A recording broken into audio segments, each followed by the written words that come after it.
Kenaikan gaji ASN dan pensiunan justru memicu debat panas di DPR.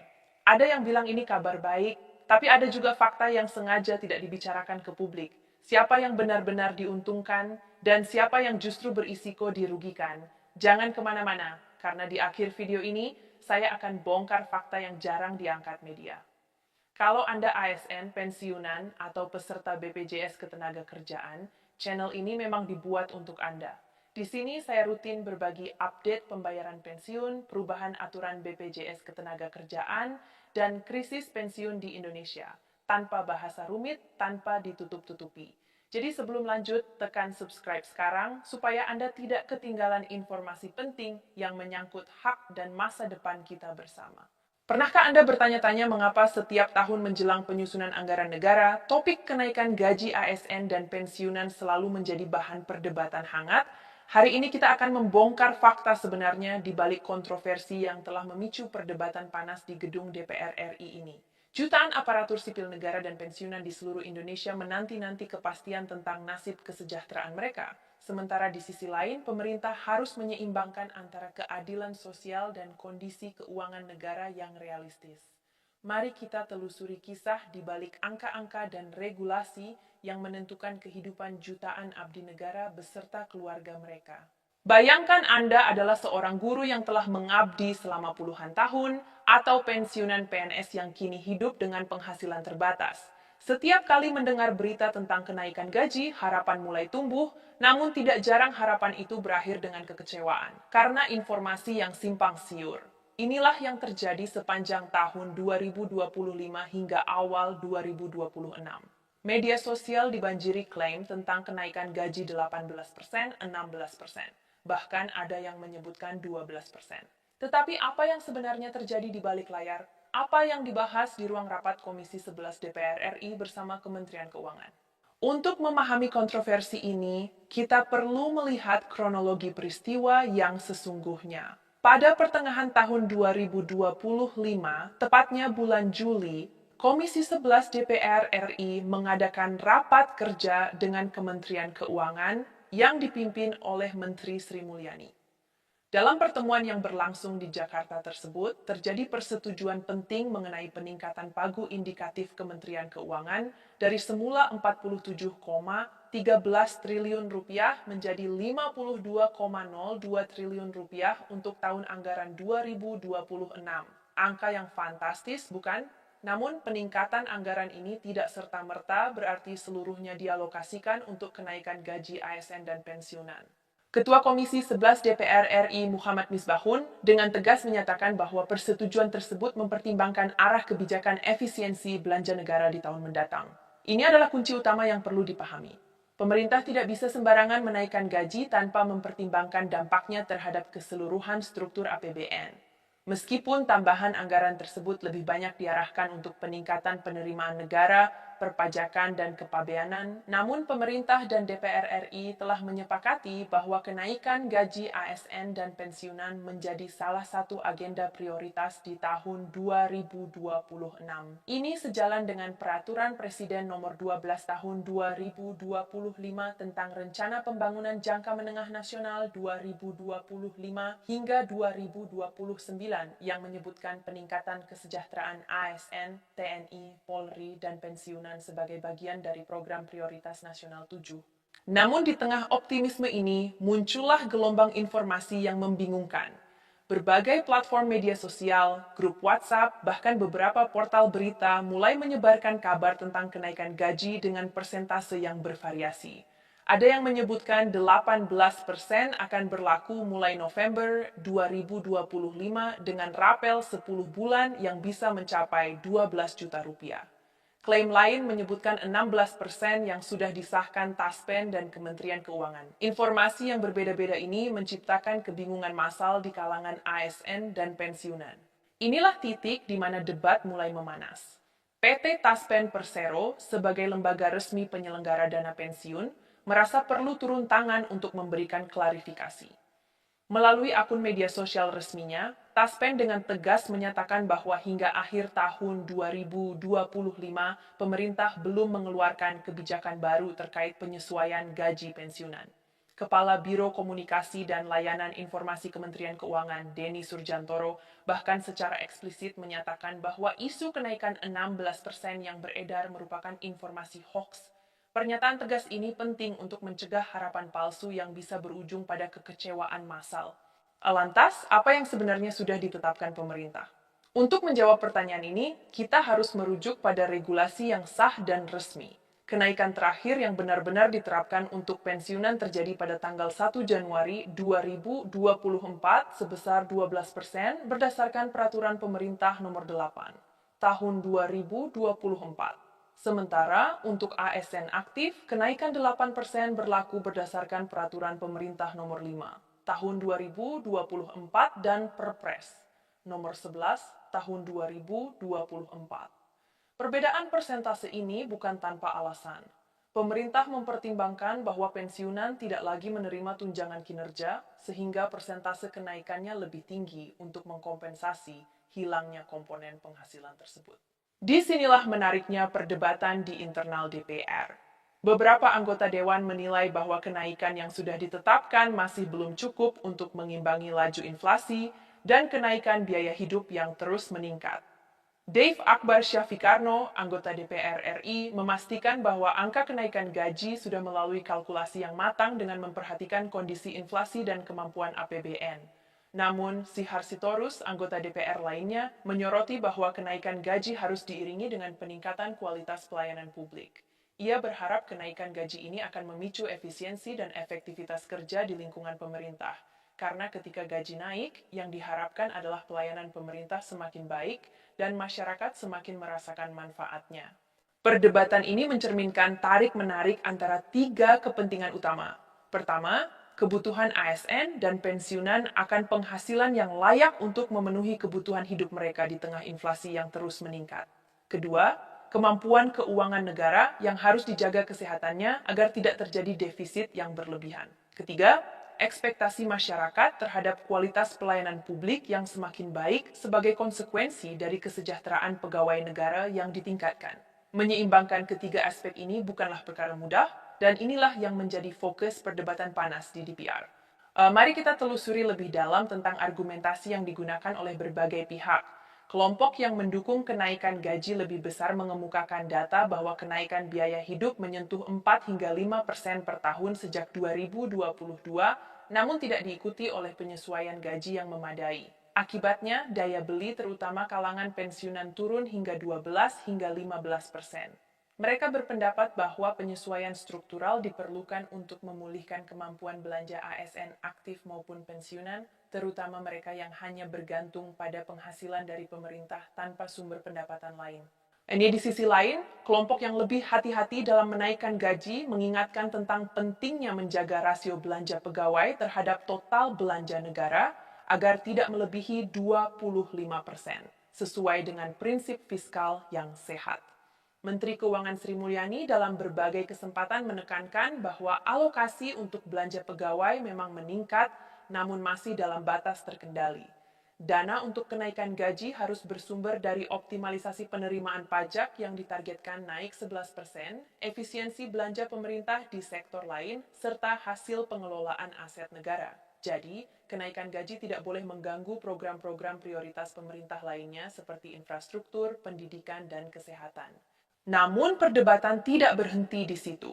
Muncul pula diskusi tentang mekanisme kenaikan gaji yang lebih adil. Selama ini, sistem penggajian ASN terdiri dari gaji pokok yang relatif kecil ditambah berbagai tunjangan seperti tunjangan keluarga, tunjangan jabatan, tunjangan beras, dan tunjangan kinerja. Kenaikan gaji dalam sistem ini biasanya hanya menyasar gaji pokok sehingga persentasenya dihitung dari komponen dasar tersebut, bukan dari penghasilan total yang diterima atau yang dikenal sebagai take-home pay. Beberapa anggota DPR mengusulkan agar pemerintah mempercepat implementasi sistem single salary atau gaji tunggal, di mana semua komponen dilebur menjadi satu dan sistem grading berdasarkan bobot jabatan mulai diterapkan. Namun usulan ini menghadapi tantangan teknis dan memerlukan kajian mendalam tentang dampaknya terhadap struktur penggajian yang sudah berjalan puluhan tahun. Perdebatan juga merambah ke wilayah transparansi dan komunikasi publik. Banyak anggota DPR yang mengkritik pemerintah karena lambat dalam memberikan kepastian. Ketidakpastian ini menciptakan ruang bagi penyebaran informasi yang tidak akurat. Menteri Pendayagunaan Aparatur Negara dan Reformasi Birokrasi, Rini Widiantini, sempat menyatakan bahwa belum pernah ada diskusi formal tentang besaran kenaikan gaji dan perlu ada diskusi lebih lanjut dengan Kementerian Keuangan.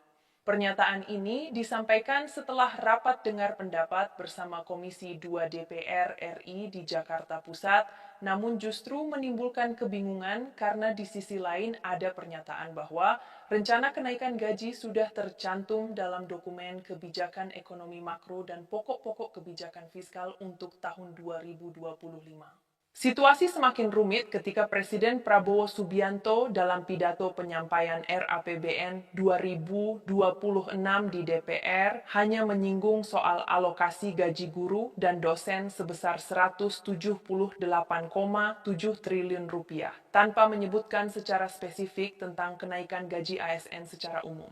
Juru bicara Kepresidenan Prasetyo menanggapi pertanyaan wartawan dengan menyatakan bahwa apa yang tidak disampaikan dalam pidato Presiden berarti memang tidak ada. Pernyataan ini menambah ketidakjelasan dan memicu spekulasi di kalangan ASN dan pensiunan. Namun plot twist terjadi ketika pada akhir Desember 2025, Menteri Keuangan Purbaya Yudi Sadewa bertemu dengan Menteri PAN-RB Rini Widiantini untuk membahas kenaikan gaji ASN. Purbaya menyatakan bahwa kenaikan gaji ASN menjadi salah satu pokok bahasan dalam pertemuan tersebut, namun perlu melihat kondisi keuangan dan pergerakan indikator ekonomi Indonesia dalam beberapa waktu ke depan. Menurut Purbaya, perlu tambahan waktu hingga 1 triwulan lagi, yaitu hingga akhir triwulan kedua tahun 2026, untuk memutuskan apakah wacana tersebut bisa berjalan.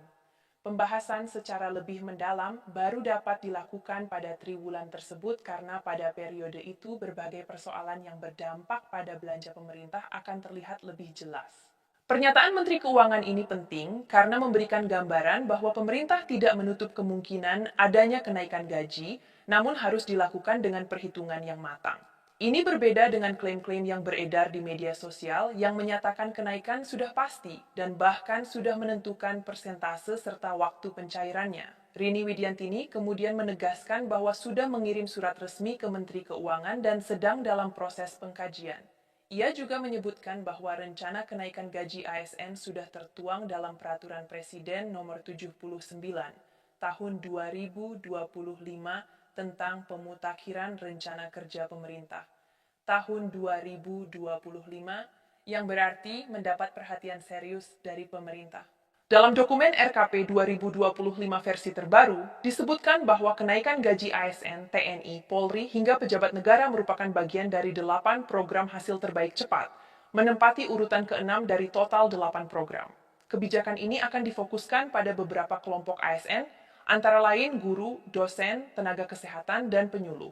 Namun, sekali lagi, yang tercantum adalah rencana atau wacana, bukan penetapan final dengan angka pasti.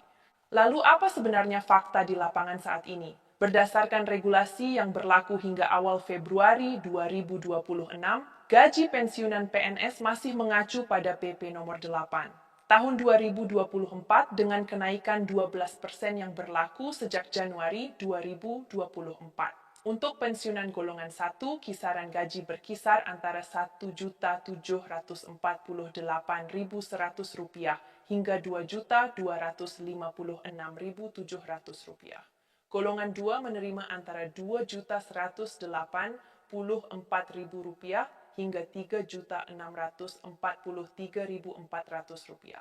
Golongan 3 mendapat antara Rp2.785.700 hingga Rp4.575.200.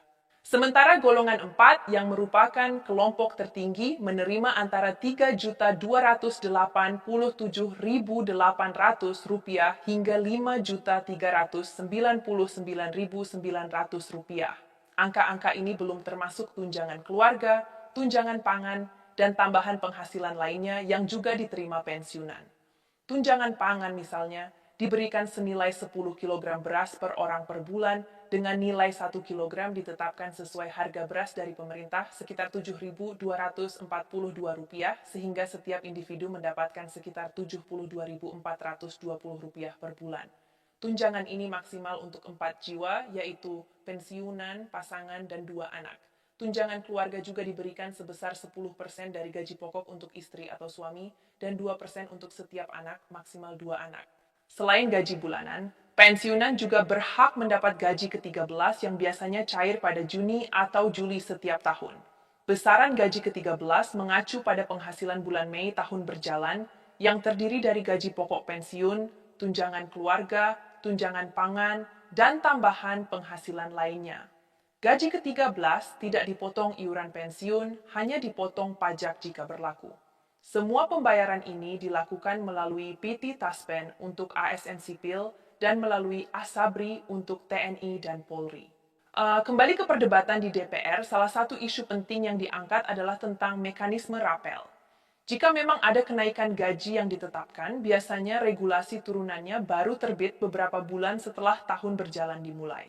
Misalnya, jika kenaikan berlaku efektif mulai 1 Januari 2026, namun peraturan pemerintah baru terbit pada Februari atau Maret, maka selisih kenaikan untuk bulan Januari dan Februari akan dibayarkan secara rapel pada bulan Maret atau April. Ini yang sempat menimbulkan kebingungan tahun-tahun sebelumnya ketika ASN dan pensiunan sudah mendengar kabar kenaikan gaji namun belum menerima kenaikan tersebut dalam slip gaji bulan Januari atau Februari. Beberapa anggota DPR mengkritik sistem ini dan mengusulkan agar pemerintah lebih proaktif dalam menyiapkan regulasi turunan sejak akhir tahun sebelumnya, sehingga kenaikan bisa langsung efektif sejak Januari tanpa perlu mekanisme rapel yang rumit. Namun, pihak pemerintah menjelaskan bahwa proses penyusunan regulasi memerlukan berbagai kajian teknis, perhitungan dampak fiskal, dan koordinasi antar instansi yang tidak bisa dilakukan terburu-buru hanya untuk mengejar deadline administratif. Perdebatan juga menyentuh aspek keadilan antara ASN di pusat dan daerah. Selama ini, ASN di beberapa daerah menerima tunjangan kinerja yang jauh lebih rendah dibandingkan rekan mereka di kementerian atau lembaga pusat. Ketimpangan ini menciptakan rasa tidak adil, terutama ketika beban kerja dan tanggung jawab tidak jauh berbeda. Beberapa anggota DPR dari daerah vokal mengkritik kebijakan yang dinilai masih sentralistis dan tidak memperhatikan kebutuhan real ASN di daerah. Mereka mengusulkan agar dalam skema kenaikan gaji, pemerintah memberikan perhatian khusus untuk menyeimbangkan kesenjangan antara ASN pusat dan daerah.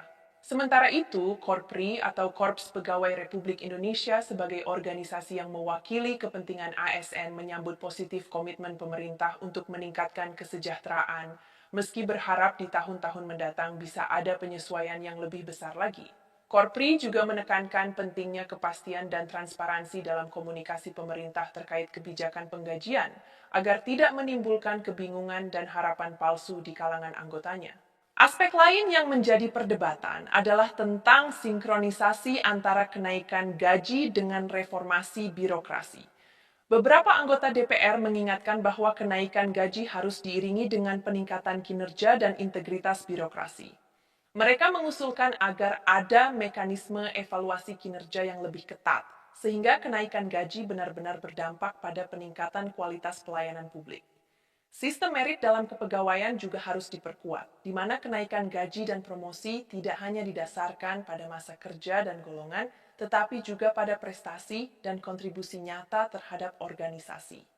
Di tengah semua perdebatan ini, ada satu hal yang jelas dan perlu dipahami oleh semua pihak, yaitu bahwa hingga saat ini, awal Februari 2026, belum ada penetapan resmi tentang kenaikan gaji ASN dan pensiunan untuk tahun ini, selain yang sudah berlaku sejak Januari 2024. Semua yang beredar tentang kenaikan 18%, 16%, atau persentase lainnya untuk tahun 2025 atau 2026 masih berupa wacana, rencana, atau bahkan hoax. Yang sudah pasti adalah bahwa pemerintah sedang mengkaji kemungkinan kenaikan, dan pembahasan lebih lanjut akan dilakukan pada triwulan kedua tahun 2026 setelah melihat perkembangan ekonomi dan kondisi keuangan negara. Fakta sebenarnya adalah bahwa perdebatan di DPR tentang kenaikan gaji ASN dan pensiunan memang terjadi dan berlangsung cukup panas, melibatkan berbagai pertimbangan ekonomi, sosial, dan politik. Namun perdebatan ini adalah bagian dari proses demokrasi dan sistem checks and balances antara eksekutif dan legislatif dalam mengelola keuangan negara. DPR memiliki fungsi pengawasan dan penganggaran yang memungkinkan mereka untuk mempertanyakan, mengkritik, dan memberikan masukan terhadap kebijakan pemerintah, termasuk dalam hal penggajian ASN dan pensiunan. Bagi jutaan ASN dan pensiunan yang menanti-nantikan kepastian tentang nasib kesejahteraan mereka, pesan yang penting adalah untuk selalu merujuk pada informasi resmi dari sumber yang kredibel seperti website Taspen, Kementerian Keuangan, Kementerian PNRB, atau pengumuman resmi dari pemerintah. Jangan mudah terpengaruh oleh informasi yang beredar di media sosial atau grup WhatsApp tanpa verifikasi. Jika ada pengumuman resmi tentang kenaikan gaji, pasti akan diumumkan melalui saluran komunikasi resmi dan diatur dalam peraturan pemerintah yang sah. Sementara menunggu kepastian dari pemerintah, yang bisa dilakukan adalah memahami hak-hak yang sudah ada, seperti besaran gaji sesuai golongan, tunjangan-tunjangan yang menjadi hak, mekanisme pencairan gaji ke-13, dan berbagai benefit lain yang disediakan pemerintah. Selalu update data di Taspen atau Asabri untuk memastikan pembayaran lancar tanpa hambatan. Dan yang terpenting, tetap menjalankan tugas dan tanggung jawab sebagai abdi negara dengan sebaik-baiknya, karena pada akhirnya, kesejahteraan yang berkelanjutan hanya bisa dicapai jika ada produktivitas dan kontribusi nyata terhadap bangsa dan negara. Perdebatan panas di DPR tentang kenaikan gaji ASN dan pensiunan adalah cerminan dari kompleksitas dalam mengelola keuangan negara yang harus menyeimbangkan berbagai kepentingan. Di satu sisi ada kebutuhan real ASN dan pensiunan untuk hidup layak di tengah inflasi yang terus meningkat. Di sisi lain ada keterbatasan keuangan negara yang harus dialokasikan untuk berbagai program pembangunan. Dan di tengah-tengahnya ada ekspektasi masyarakat untuk mendapatkan pelayanan publik yang semakin baik. Menyeimbangkan ketiga aspek ini memerlukan kebijaksanaan, perhitungan yang matang, dan komunikasi yang transparan dari semua pihak yang terlibat. Kita berharap perdebatan yang terjadi di DPR bisa menghasilkan kebijakan yang adil, berkelanjutan, dan berpihak pada kepentingan bangsa secara keseluruhan, bukan hanya kepentingan kelompok tertentu. Dan yang paling penting, semoga pemerintah segera memberikan kepastian sehingga tidak ada lagi kebingungan atau harapan palsu yang beredar di masyarakat. Transparansi dan komunikasi yang baik adalah kunci untuk menciptakan kepercayaan antara pemerintah dan rakyat, termasuk para abdi negara yang telah mengabdikan hidup mereka untuk bangsa ini. Untuk lebih memahami konteks perdebatan ini, kita perlu melihat kembali sejarah kenaikan gaji ASN di era pemerintahan sebelumnya. Dalam catatan sejarah, kenaikan gaji PNS di era Presiden Jokowi hanya terjadi 3 kali, yaitu pada tahun 2015 sebesar 5%, tahun 2019 sebesar 5%, dan tahun 2024 sebesar 8%. Sepanjang tahun 2020 hingga 2023 tidak ada kenaikan karena APBN difokuskan pada penanganan pandemi COVID-19. Kondisi ini menciptakan gap atau kesenjangan antara kenaikan biaya hidup dengan penyesuaian gaji yang diterima ASN dan pensiunan. Pemerintahan Presiden Prabowo Subianto yang baru dilantik pada Oktober 2024 menghadapi tantangan besar dalam hal ini. Di satu sisi, ada tuntutan untuk meningkatkan kesejahteraan ASN yang sudah tertunda selama beberapa tahun. Di sisi lain, pemerintahan baru juga memiliki berbagai program prioritas yang membutuhkan alokasi anggaran besar, seperti program makan bergizi gratis, infrastruktur, dan transformasi energi. Inilah yang membuat keputusan tentang kenaikan gaji menjadi sangat sensitif dan memerlukan pertimbangan yang sangat hati-hati. Dalam konteks perdebatan di DPR, ada juga diskusi tentang timing atau waktu yang tepat untuk menaikkan gaji. Beberapa anggota dewan berpendapat bahwa kenaikan gaji sebaiknya dilakukan pada saat ekonomi dalam kondisi yang baik dan penerimaan negara meningkat, sehingga tidak membebani APBN secara berlebihan. Mereka menunjuk pada fakta bahwa pemerintah menargetkan kenaikan penerimaan pajak sebesar 11% di tahun 2026, dan jika target ini tercapai, maka ada ruang fiskal yang lebih besar untuk kenaikan gaji. Itu kan bukan acara resmi di TikTok pagi-pagi. Rupanya banyak monitor, termasuk Cina. Jadi Cina mengirim duta besarnya ke tempat saya untuk klarifikasi. Apakah Anda akan mengenakan pajak tambahan ke barang dari Cina? Dia klaim bahwa di Cina nggak ada tuh, dikasih yang 15% kalau mereka ekspor. Saya nggak tahu dia ngebul apa enggak. Tapi kita akan assess ini dengan hati-hati. Karena kan kalau kita ke pasar rakyat, mereka bilang, Pak, yang online dibatasin dong. Supaya saya bisa bersaing. Ya udah, saya lihat dulu nanti. Tapi kita akan assess gimana ininya.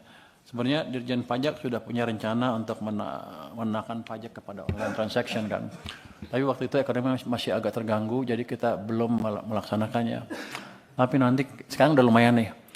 Kalau triwulan kedua masih bagus, kita akan pertimbangkan untuk mau juga sekaligus membuat persaingan antara online sama offline lebih fair, tentunya dengan analisa yang clear dari data-data yang kita miliki. Mungkin itu Pak, nanti yang lain akan kami jawab. Pak Menteri, mohon maaf. Seizin Ketua, apakah pertanyaan saya relevan untuk direspon atau tidak? Tadi ada 3 pertanyaan saya. Maaf Bu, saya Bu cukai. BBM sampai, Bu Ana. Bu Ani ya, Bu Ana. Ya, ya, saya lupa Bu. Yang mana pertanyaan? Anak yang Bu. MBG berapa persen? 3 Jadi apa kita akan untuk MBG penerimaan pajaknya sekitar 3-5% dari total anggaran yang direalisasikan Bu. Itu 3-5% dari total anggaran yang direalisasikan itu masuk ke pajak. Jadi kita pura-pura ya. Nah sini langsung kita serap pajakin. Jadi ada signifikan Bu. Tapi bukan itu yang direct, yang langsung seperti itu Bu. Tapi kan ketika economic activities hidup, pajak langsungnya akan lebih banyak dari angka 3% itu. Dan sekaligus itu di daerah kan menciptakan lapangan kerja, itu menciptakan stabilitas sendiri. Itu yang paling mahal dampaknya untuk pemerintah. Yang paling berharga dampaknya untuk kita. Kalau enggak di tengah kekacauan seperti sekarang, di mana banyak orang ngomong di TikTok ini itu, kita mau runtuh 3 tahun lagi, 3 bulan lagi segala macam, pasti goyah. Jadi ini dampaknya cukup baik, hanya saja ke depan mungkin kita perbaiki lagi cara menjalankan kebijakan itu. Itu sudah disadari. Masukkan data Dukcapil, saat ya kita akan pakai Bu. Mestinya sih mereka udah pakai langsung ya Dukcapil, sudah. Cuman kadang-kadang juga datanya nggak langsung bisa match langsung Bu. Saya yakin masih ada problem sana sini kan. Gimana kan sih? Mungkin lu sih jelasin Dukcapil gimana pakai datanya. Dukcapil itu memang Kortex kami akan ngelup untuk mengecek ke sistemnya Dukcapil Ibu, tetapi di data warehouse kami juga sudah ada data yang kami tarik secara periodik dari Dukcapil. Jadi kalau dalam pelayanan misalnya ada konfirmasi ketika data wajib pajak masuk, kalau lama ketika kita ngehit secara live ke Dukcapil, kita akan ngambil dari data warehouse kami Bu. Dan kerjasama lain-lain juga sudah dilakukan Pak Menteri yang terkait dengan join program antara kami dengan Dukcapil, termasuk juga untuk peningkatan kepatuhan. Terima kasih Pak. Mungkin demikian dari kami Pak. Kalau nanti untuk pertanyaan yang lain kami akan jawab secara tertulis. Terima kasih.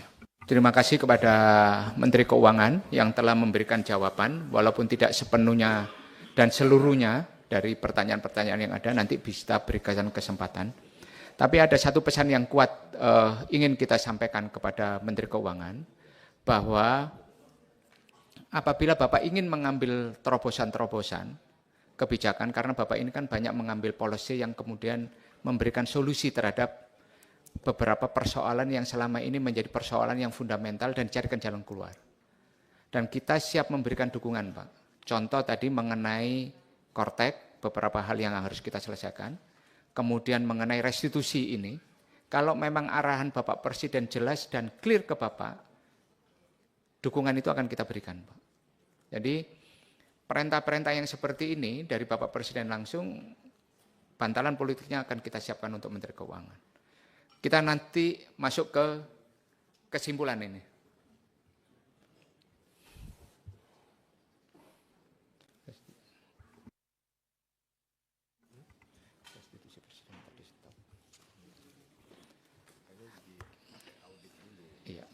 Rancangan kesimpulan rapat kerja Komisi 11 DPR RI dengan Menteri Keuangan, masa sidang 4 tahun sidang 2025-2026, hari Senin 6 April tahun 2026. Komisi 11 DPR RI bersama Menteri Keuangan menyepakati hal-hal sebagai berikut.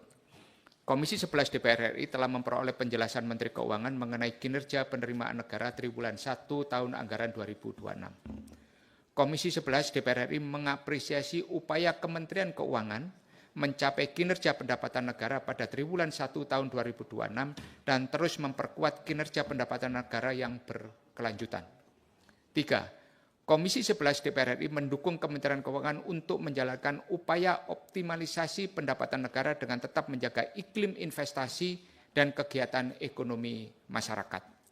4. Kementerian Keuangan memperkuat dan mempertajam kebijakan penerimaan negara bukan pajak PNBP, khususnya PNBP sumber daya alam (SDA) untuk dapat mengoptimalkan pendapatan negara. 5. Kementerian Keuangan dalam menjalankan Kortek memperkuat transparansi proses bisnis Kortek guna meningkatkan kemudahan penggunaan sistem agar lebih ramah pengguna atau user friendly, mengintensifkan sosialisasi dan edukasi pada masyarakat, dan melaporkan progres perkembangan Kortek kepada Komisi 11. 6. Ini biasa Pak normatif 7 hari kerja terhadap pertanyaan-pertanyaan yang memang belum dijawab pada sesi tanya jawab tadi. Saya tawarkan kepada anggota, apakah bisa diterima? Cukup ya Pak Dolfi, oke. Pak Hari sudah ngangguk-ngangguk, Pak Sohibul mengangguk.